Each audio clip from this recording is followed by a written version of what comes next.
Ordinary है, एक warrior वाली चीज है। बट ऐसा नहीं था कि डेविड गॉगिंस बचपन से ही ऐसे वॉरियर थे, नहीं। इनफैक्ट देखो, डेविड गॉगिंस बोलते हैं ना कि अगर एक इंसान को अपनी जिंदगी को बदलना है तो वो 3 तरीके से अपनी जिंदगी बदल सकता है। पहला स्टडी करके, मतलब पढ़ाई करके, दूसरा हैबिट बना के, किसी चीज की हैबिट, और तीसरा होता है किसी की स्टोरी सुन के।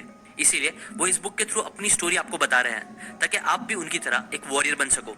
ये बुक पढ़ के ट्रस्ट मी, मुझे उनको स्टोरी से काफी ज्यादा इंस्पिरेशन मिला है और 3 इंपॉर्टेंट लेसन मिले हैं जिसने उन्हें इतना स्ट्रॉन्ग वॉरियर बनने में हेल्प किया और जो पक्का आपको भी एक स्ट्रॉन्ग वॉरियर बनने में हेल्प करेगा। तो चलो उनकी स्टोरी के थ्रू एक एक करके उसी लेसन को सीखते हैं। पहले स्टार्ट से करें तो डेविड का जो चाइल्डहुड था ना, वो बहुत ही ज्यादा ट्रॉमेटिक था। बोलने के लिए तो डेविड एक बहुत ही अमीर घर से बिलोंग करते थे जिनके फादर अमीर थे, जो ऊपर ऊपर से सबको बहुत अच्छा दिखता था। लेकिन सच बात तो ये थी ना कि जो डेविड के डैड थे वो बहुत ही ज्यादा ईविल इंसान थे। वो नशा करते थे, प्रोस्टिट्यूशन करते थे और अपने घर पे सबको एकदम बंदी जैसा बना के रखते थे। छोटी एज से ही वो डेविड को, उनके भाई को और उनकी माँ को बहुत ज्यादा मारते थे, इतना कि कई बार खून निकलने लग जाता था।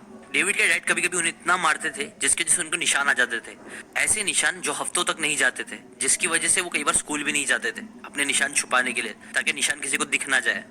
ऐसी बहुत ज्यादा फिजिकल और मेंटल टॉर्चर किया जाता था उन्हें उस घर में, उन्हें और उनकी मॉम को भी, जिसकी वजह से उनकी माँ डेविड को लेके एक दिन भाग गई।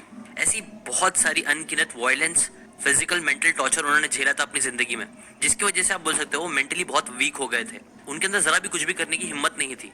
वो हकलाते थे, उन्हें अस्थमा था, जिसके वजह से उनका कॉन्फिडेंस बहुत कम था। वो पढ़ाई अच्छे से नहीं कर पाते थे, उनका ध्यान नहीं लगता था किसी भी चीज में, और कई सारे रीजंस की वजह से आप बोल सकते हो जब वो 19-20 साल के थे ना, तब उन्होंने बहुत ज्यादा खाना स्टार्ट कर दिया। और वो जब वो 22 ईयर की एज तक हुए तब तक उनका वजन 136 किलो तक हो गया था। बट फिर उन्होंने अपनी जिंदगी का सबसे पहला, सबसे इंपॉर्टेंट लेसन सीखा, द अकाउंटेबिलिटी मिरर। डेविड जब 136 किलो के भारी भरकम इंसान बन चुके थे, तब वो एक पेस्ट कंट्रोल कंपनी में काम करते थे, जिसका टाइमिंग होता था 11 से 7 बजे का।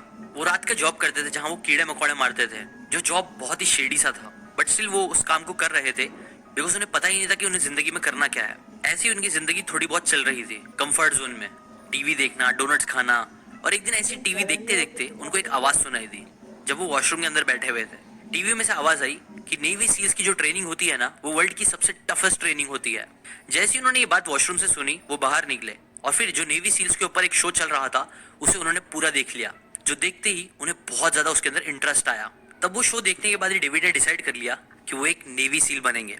अब ये चीज उनके लिए बहुत ज्यादा मुश्किल थी।